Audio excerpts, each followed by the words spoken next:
So when we finally had our first son, Owen, we were like, whoa, these embryos really appreciate recessive genes, like recessive genes for the win. Must be our Irish roots, right? We did not expect him to have red hair. And then when we found out we were pregnant with the second boy, we were like, well, there's no way they're going to look alike. Like clearly someone's going to have blonde hair, but no, they're like Irish twins, kind of. It's very funny. But needless to say, one thing that's really fun about our story is that not only did I say our business paid for our babies. We went through that IVF journey, but we've also been able to stay home with them the entire time. I was able to quit my full-time job back in 2010, and then Owen was born in 2011. So they've only known two work from home parents. But what got me into this field, in fact, was my summers at camp. And I'd love to hear from you. Oftentimes we say there's something that sparks us, right? Where we go, this is what I'm supposed to do. This is what I love. This is why I'm put in here on earth. Like, this is my life's mission. And I know for me, I was sparked at camp. And so I'd love to hear from you. Where were you sparked? Where was a time where you were like, this is it? This is what I'm supposed to do. And so I spent 2 summers in Asheville, North Carolina, working home repair ministry at camp. I loved it. I led different church groups each week as we painted and did drywall and roofing and all that kind of stuff. And then I decided it was way too much hard labor. I wanted to just love on kids. And so I got connected to a camp in New York where New York City inner city foster kids were bused 2 hours to camp. And you guys, it was there that I say my spark was lit, because these campers came with their head down, their guard up. They had experienced more in their few short years than hopefully any of us do in our lifetime, right? Like they had already experienced so much trauma. But throughout our time together, I saw them, like their guard come down, their chest come up, their eyes come up. Like I saw them really start to shine. And I thought, this is what I'm supposed to do. I'm supposed to help people know just how awesome they are, right? I'm supposed to see them 3 steps ahead of where they see themselves and help be a bridge for them to get there. And so it was this experience at camp that got me into psychology. And I got my master's in clinical psychology from Wheaton College right outside Chicago. I got my first job at a local community mental health. And I don't know about you, but after 6 years of college, I was so excited to get my first job. I remember we went to Red Lobster to celebrate, and I was off to change the world. But it didn't take long in the helping professions. And if you're in the helping professions, I'd love for you to hear or to share your experience below as well in the comment section, what it was like for you. But I know for me, it was burnout, overworked, underpaid, more about policy, paperwork, and procedure than it truly was about people. And I went through my quarter life crisis. It was like, what? I mean, this is where I'm supposed to be for the next 30 years. I don't know if I can do that. I was a zombie throughout the week. I was living for the weekends. I was going through the motions, and I didn't really love it. And what's fascinating is I knew what it was like to love what I was doing. Time went by fast. I would do it basically for free, right? As a camp counselor. And so I knew what it was like to love what I was doing and to feel connected and in alignment and sparked. And then when I was in my JOB, I felt I had to take mental health days for my own mental health. Like it was a lot. And I stayed in this position for about 5 years. But I know some people who stay in a place that I call here for a lifetime. Now, here is where I say, this is where I am right now, but I don't really like it. Like it's not where I really want to be. And if you think about life today, here is where we are now. There is our personal vision of our future that produces passion and excitement. This is where I would call it our dream 10 life. We're moving towards something where we desire. Here is, and it doesn't have to be bad, right? This isn't about good or bad. This is really just about intentionality. Is here where you want to be? And so when I ask people to rate all different aspects of their life as it is today, I find that most people rate themselves a 4 on a scale of 1 to 10. And what's interesting about that is if you're a 4, then a 10 feels so far away and only for those lucky people. And a four, the conversation and the lunch table is probably like a four conversation. Your the people in your circle would maybe rate themselves a four as well. And then if you start taking steps outside of that, you start moving towards there, you start a new business, you start to dream again, you start to want to be healthier, all these things. What happens, right? Life happens, and we snap back to what feels normal. And so let's talk a little bit about life. What do you think is the hardest part about this whole scenario? Is it taking a step outside of your comfort zone? Is it getting close to there and creating, getting close to that personal vision? Or is it the journey that's the trickiest part or the hardest part? Yeah, it's the journey. It's the journey.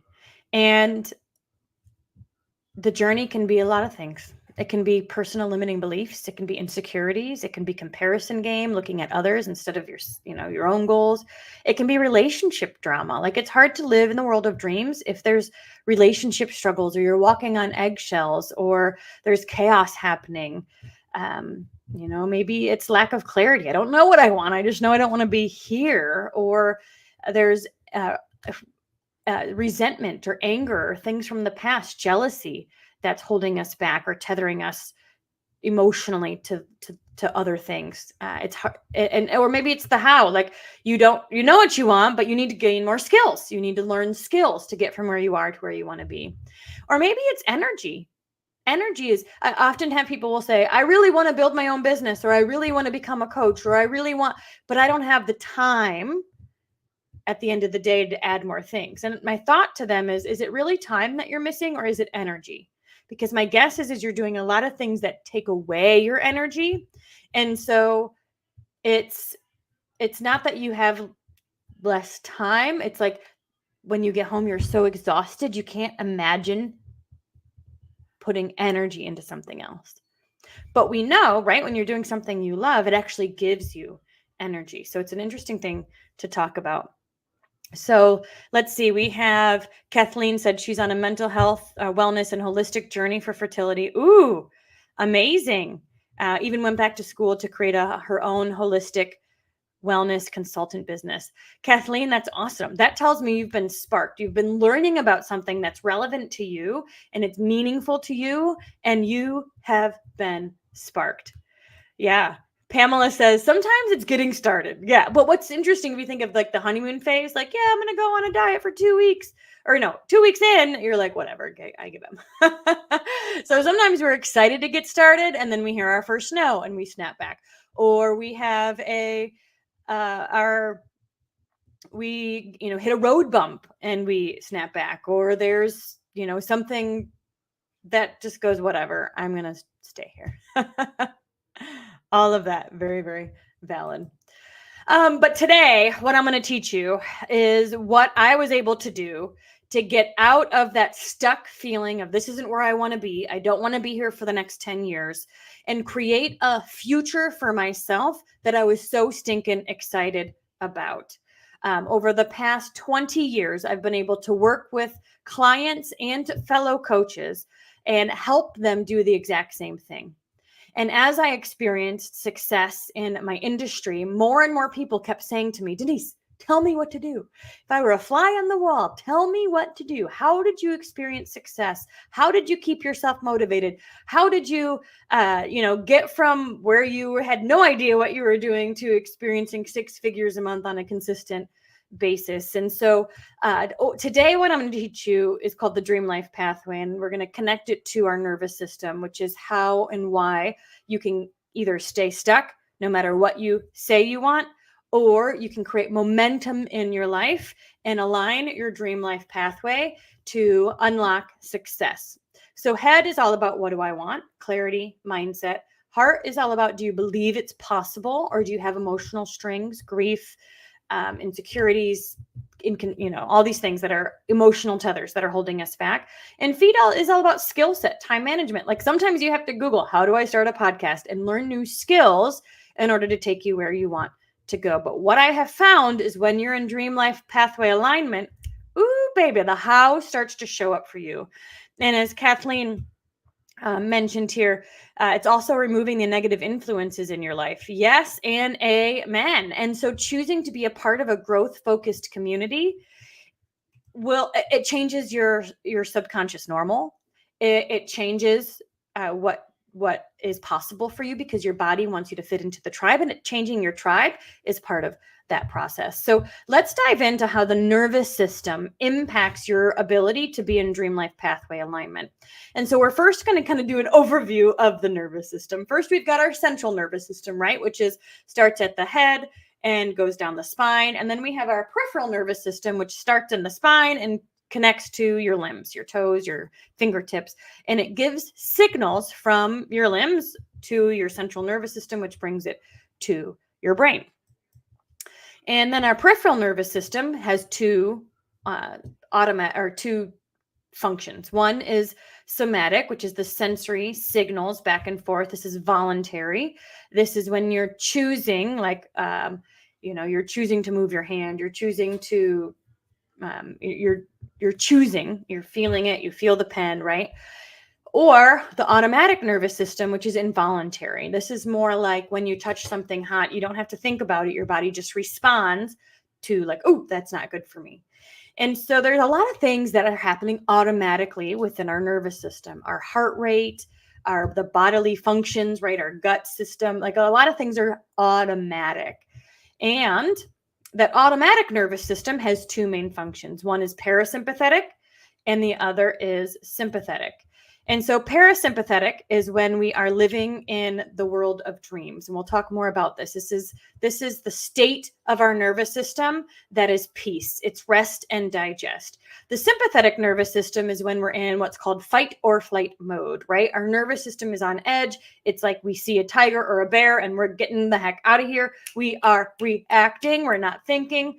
But when we are in fight or flight mode is a helpful thing, right? It's helpful when we're being chased by a bear or in a car accident, or like we really need it. But what I have found is that oftentimes we live in fight or flight mode, and our nervous system is on edge all of the time.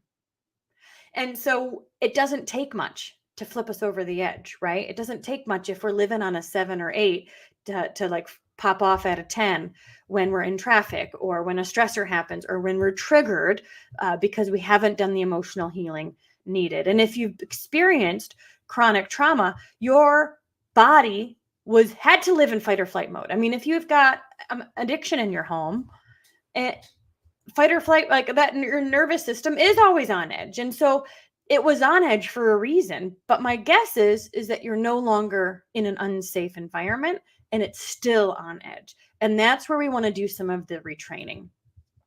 So there's two states of being, as I mentioned: fight or flight mode, chaos.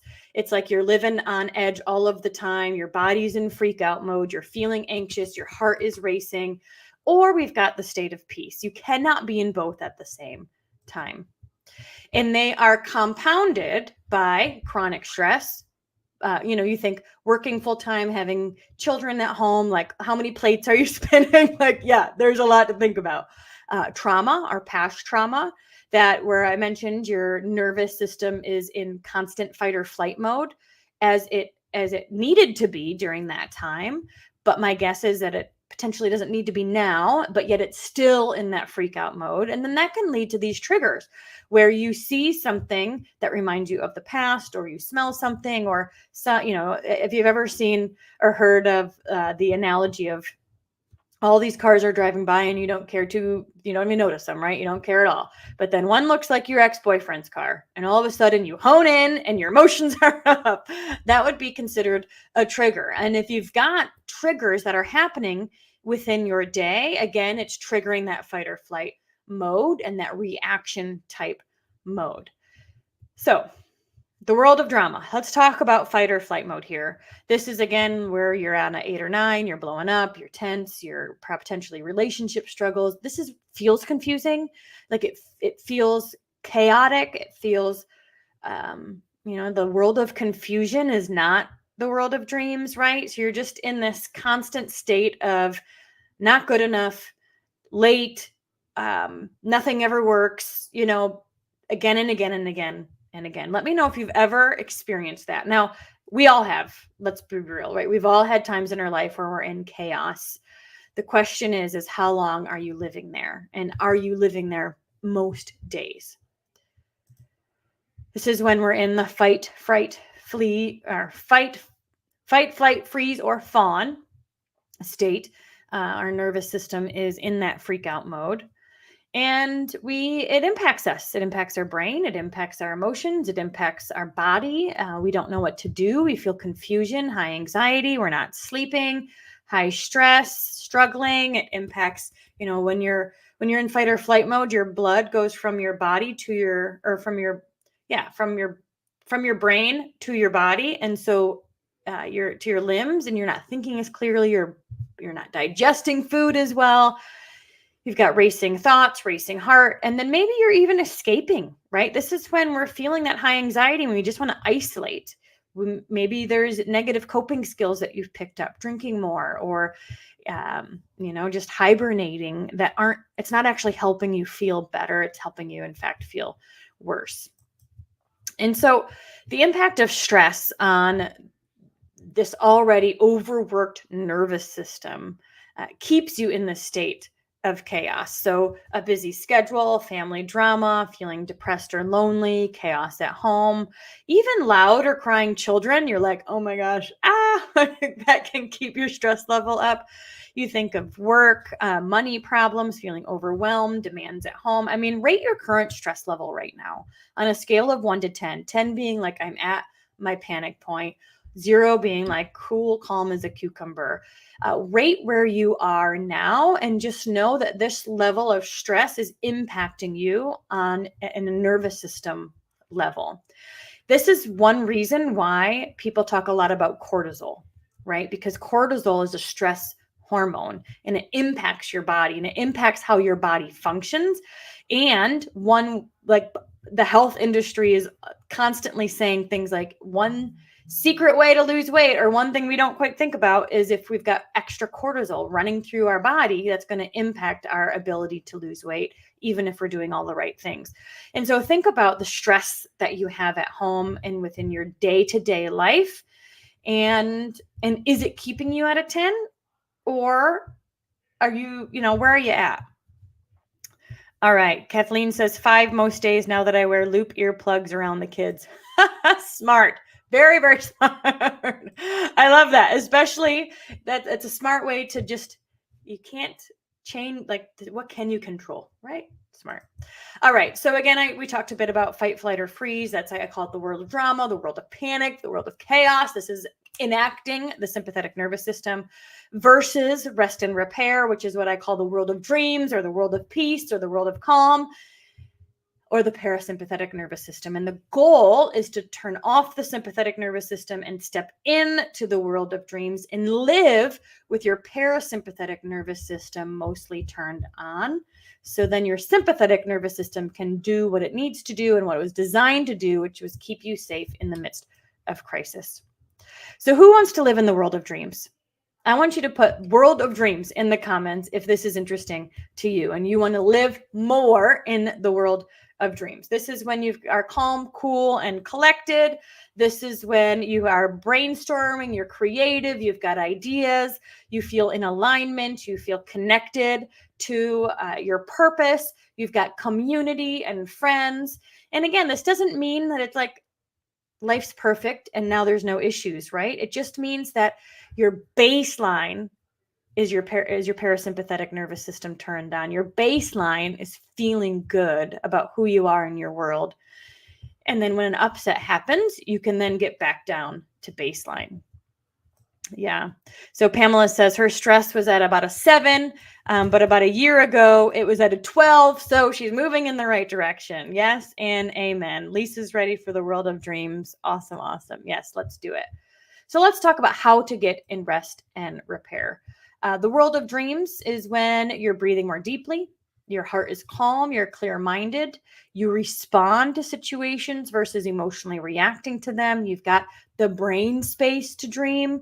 And when life happens, you can handle it, right? I call it the eye of the storm. Like life will happen, but you will have the skills to be able to move through it more quickly. I hear this all of the time in 90-day U-turn. They're like, "Oh my gosh, if I had, if this had happened, like the way that they handle it during 90-day U-turn, they move through that upset way better, way faster, way less disruptive than if it had happened a few months prior. They would have gone off the rail. It would have kept them upset for days and days and days. And now they can move through it much faster. If you've been a 90-day U-turn, if you've experienced that, I'd love for you to post that in the comments too. And so what we want to do is we want to train our bodies to live in the world of dreams.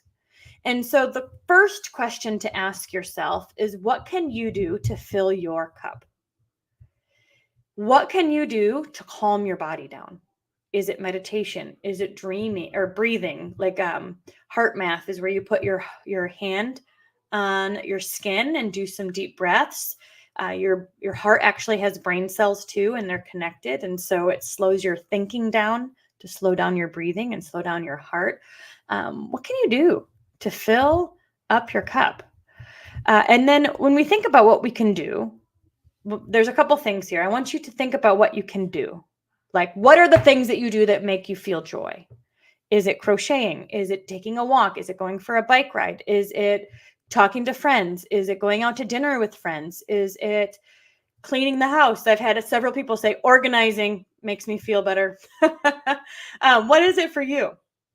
What behaviors can you do that will help your body learn to stay in the world of dreams and to stay in the parasympathetic nervous system? The goal here is that your body needs to feel safe, and you want to train your body that it's safe. So if and when a trigger happens, you have the skills to remind yourself that you are safe. So think about the behaviors that you can do on a consistent basis to keep yourself at that 5 or 4 or 3. So when life happens, you're not over the top, right? The other thing to consider is our thoughts. What are we thinking about? And did you know that you can choose to think about something else, right? I used to have clients that would tell me, like, they made me think this way or they made me do this. And I thought, well, who's in charge here, right? Not the alien down the street. Like, you are in charge of your behaviors. You are in charge of your thoughts. And these are two things that we can impact. And what we do and what we think about impacts how we feel. Now, one thing to know about anxiety and fight or flight mode, and when we're in this state of emotionality, is that we don't often feel like doing the behaviors that are going to help. What do we feel like doing when we have heightened anxiety or depression or emotionality, right? We want to hide, we want to run, we want to get the heck out of Dodge. Like, we oftentimes aren't thinking to engage in our community or to do healthy coping skills or to journal during that time, which is why we need to do those healthy coping skills all the time. Every day, have at least 1 or 2 healthy coping skills, healthy habits on your calendar. So when you get into an emotional state, you're more apt to do the thing that's actually going to help you. And I will tell you, you don't need to feel like it for it to be helpful. Because you taking action, even if you don't want to, like you starting here and doing new things, even if you don't feel like it, is all going to impact your behaviors, impact your thoughts, that impact your feelings. We don't have a flip of the switch to just automatically change our feelings typically, right? What we do have is the ability to change our actions and to change and impact our thoughts. So yes, this is a good one. Kathleen said, listening to positive music while reading a book helps take you break from reality and give you that reset. Awesome. Yeah, that's a great one. Listening to music, putting music loud in the house, doing dance parties with your kids. All of that can be really helpful. Going outside, reading on your favorite bench, all of that helps your body to feel safe and trains it to be in rest and digest, so it's less in chaos. So let's talk a bit about our thoughts. Like we mentioned with behaviors, the things we can control here are our coping skills and doing the things that are helpful. Our thoughts, we want to start taking them captive. We want to start actually saying, is this thought helpful? Is it taking me where I want to go? And if not, why not? And what thought will? And all of those things will impact how we feel. So behaviors like we mentioned, journaling, talking to a friend, heart math. Vagus nerve is deep breathing. There's something called box breathing you can do. It's like deep breathe deep, and it pushes a button called the vagus nerve. It's not really a button, but it kind of feels like it. And again, it tells your body that you're safe. Exercise, getting walks in, all of that. Music, yes. Training your mind. If you think of a few thought traps that we can get into, all or nothing thinking, black and white thinking, overgeneralization, always or never, catastrophizing, making a mountain out of the molehill, personalization and blame. These are all thought traps, you guys, that spiral us, that impact how we feel in our body. Our stomach gets in knots, our heart's racing faster, and you can see yourself kind of in a tizzy. And most of us have these, what we call thought traps, that keep us like that we do more often than not, right? We do more often than not. But what we get to do once we learn these skills, and again, this is all within 90-day U-turn, we learn exactly what thought trap you default to, what is your saboteur thought trap, and then how to take it captive and how to keep yourself out of fight or flight mode so you're living in rest and digest. And so what we want to do is ask ourselves these questions. What is true? What do I want? What do I actually want? What can I do? Another great question is, will it matter in 5 years? If it's not going to matter in 5 years, then, don't let it matter more than 5 minutes. And you can talk yourself off a ledge. You can talk yourself out of a tizzy, out of monkey mind, and bring yourself back to what's happening now, what is true, and bring yourself back. And another thing to recognize as we are getting out of fight or flight mode, out of chronic stress mode, out of chaos, is that you will always rise to your own expectation. And so when we think about your self-image in that CBT, thought, behavior, emotion triangle, if you're in a state of fight or flight mode where everything is going wrong, everything's tense and frustrating, and it doesn't take much for you to blow, imagine what you believe about yourself in that space. That space often encourages the victim thinking. Nothing ever works out. This is when we're in all or nothing or black and white or catastrophizing. And we're living in this space that says nothing ever works out. Nothing's ever good enough. I'm not good enough. I might as well live in a van down by the river, right? Now imagine the self-image of somebody living in the world of dreams, where you have thoughts that are taking you where you want to go, where you're doing coping skills on a consistent basis that's keeping your emotions down and in check, where you're able to handle the emotions you do have. You have the increased capacity to handle the emotions that you do have, to handle the stressors that do come in, because you're consistently taking care of yourself and you're expanding that capacity. Imagine the self-image that type of person has, that you can have when you're living in the world of dreams. This person knows, you know what? I got this. I can handle it. It's going to be okay. It always works out. Everything anything that can go right will go right today. You have this peace in the midst of the storm that transcends all understanding. And imagine the person who's living in the world of dreams, and even when life happens, that person isn't derailed, or at least for as long. And part of that is the baseline of their self-image. But you can see whether you're in the state of chaos or you're in the state of calm, it can impact how you view yourself and the world. So how do you stay in the world of dreams? You stay in the world of dreams by recognizing what sets your soul on fire. What are the things that make time go by super fast when you know that this is what you're meant to do? You stay in the world of dreams by utilizing the techniques that we've talked about, recognizing that it impacts you and the world around you. Have you guys heard of the Emoto's water experiment? This is when Emoto froze ice and spoke different words. Evil, you feel, you disgust me. Thank you, love and gratitude and harmony. And he spoke those words into the different, ice cubes. And what he found is as the water froze, it froze much, much differently based on the words spoken to it.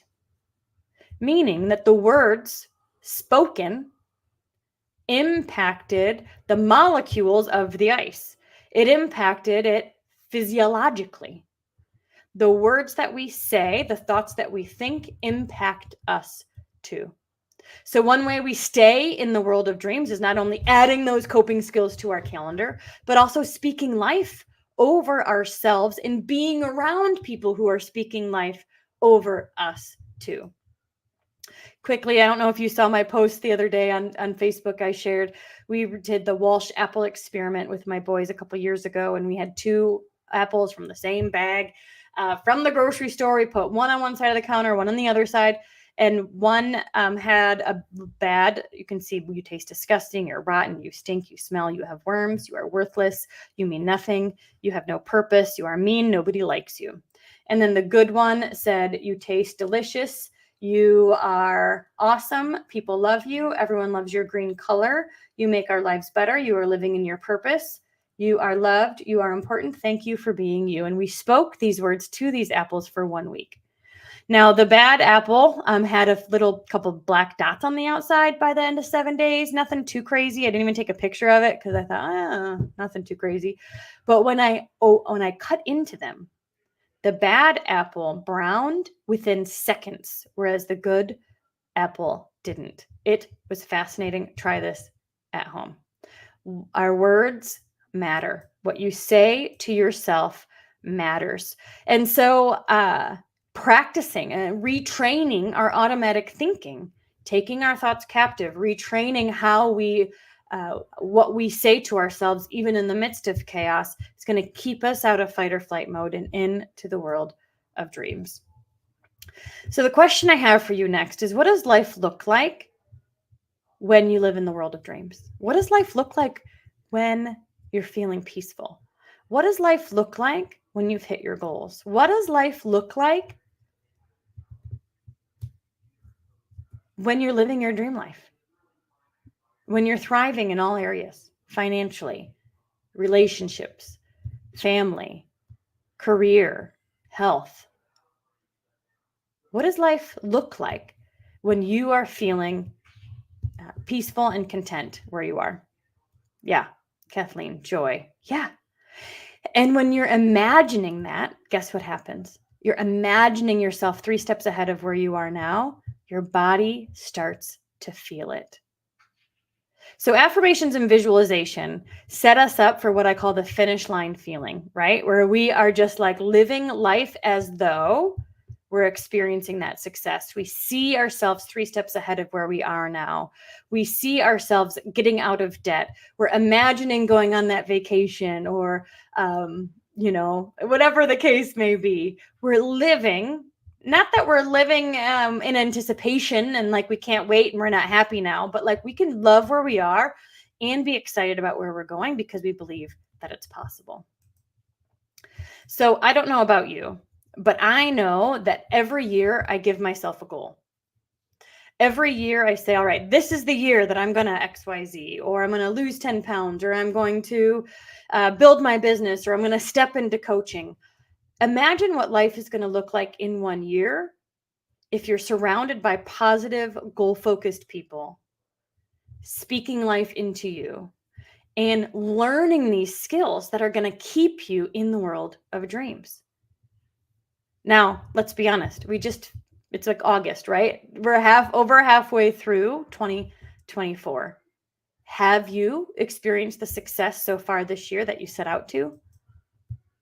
Your body follows your mind.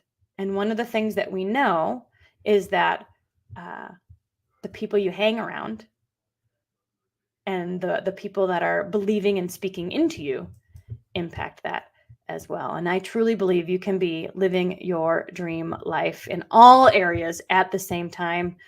And I invite anybody who's interested and eager to get started in this to actually learn how to get out of fight or flight mode and stick with the habits long enough to keep your body in the world of dreams so you can be in dream life alignment. Head, heart, feet. Do you know what you want? Do you believe it's possible? Do you know how to go get it? Because when you're in that dream life alignment, my friends, magic starts to happen. And so today I am opening up the doors to 90 Day U-Turn. It is a 12-week overcoming self-sabotage course that I call it a loving kick in the right direction. And we've run this now for a few years. And ladies are telling me within the first 2 weeks, they're experiencing a shift. They're getting out of the state of chaos and into the state of dreams. And when they live there, they are more disciplined. They are feeling sparked. They are motivated. They're making game-changing life decisions because they're doing it in that state of peace. Lucy lost 5 pounds in the first 2 weeks. Kelsey's like, oh my gosh, can I do this every day? I love who I am when I'm in 90 Day U-Turn. Ashley says this program and process of change are powerful, especially with the community. Yes, and amen. Aileen has felt a rise in her confidence. She's written a book since then and started her own coaching business. Carrie says for the first time in 3 years, she's excited to improve her life and actually do something about it. Jacqueline has never felt more accountable but not judged and has given herself grace instead of beating herself up. The reality is, you guys, is if you could do this alone, you already would have been, right? If you could figure this out on your own, if this was just about watching YouTube videos, you would already be there because you have tried. You have tried to figure this out on your own. You have tried to kind of fix whatever you feel like might be broken. And I'm here to tell you that change happens in community. And it happens when you're given a roadmap of step 1, step 2, step 3. And that's exactly what 90 Day U-Turn is for you. Alana said, mindset is already shifting. I know I'm made for more. She was sparked. Penny has a really fun story. She had already lost 8 pounds. Her confidence is higher. She was doing way more than she ever would on her own in terms of organizing her house. You know what I mean? Like just feeling better about all aspects of her life. In fact, she was able to she got invited to go to Mexico, and she said easily yes, because she was ready for it. She had already done this prep work and she was ready for it. And so the doors open for 90 Day U-Turn starting today. Obviously, I did not edit this slide. So we've got 12 powerful weekly trainings that are starting August 20th. At 8 p.m. Eastern. You get 12 transformational weekly Zoom sessions, daily challenge accountability, and weekly prizes, texting communication, weekly one-on-one with a Dream Life coach. The support coaches are priceless within this program. They're coaches who are learning how to be a Dream Life coach and utilize and train these exercises and things themselves. And so you get to work with them alongside our community meetings so you see massive shifts. A free community group to connect with each other. And I can tell you, I paid tens of thousands. You think of grad school and 5 years of working community mental health, 15 years leading a team and working with people, helping them to get over themselves and do new things, experience success. I've worked with trafficking and trauma survivors. I've been trained by Jack Canfield and John Maxwell. I'm an overcoming self-sabotage coach. So I took all of these experiences that I've had over the past 20 years, and I've laid it out into 12 lessons for you that are the most important exercises that I've done out of all of the curriculum, right? And it's step 1, step 2, step 3, step 4, and they compound and collaborate and connect with each other. Now, there's a few ways that you can get started, and I'll tell you, we've got a whole certification program that includes all the kit and caboodle. For those that are interested in being a 90 Day U-Turn as a client, I'll talk to you about that in just a minute. Or you can think about becoming a coach.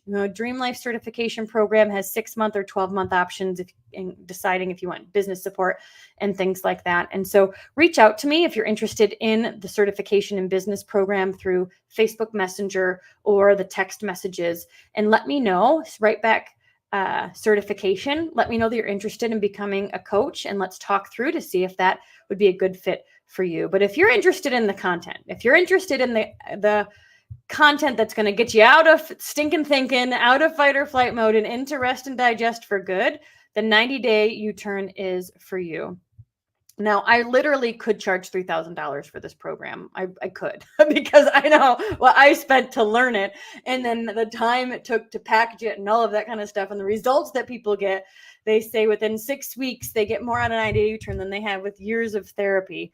But I want this to be accessible for you. I want this to be an easy yes, because I know how game-changing it will be. And so instead of $3,000 for the entire program, it's actually only $1,300 pay in full, or $497 a month for 3 months. Now, for those of you who have been looking into therapy or knowing that you've needed a next step for quite a while and you didn't know what that might look like, this is it.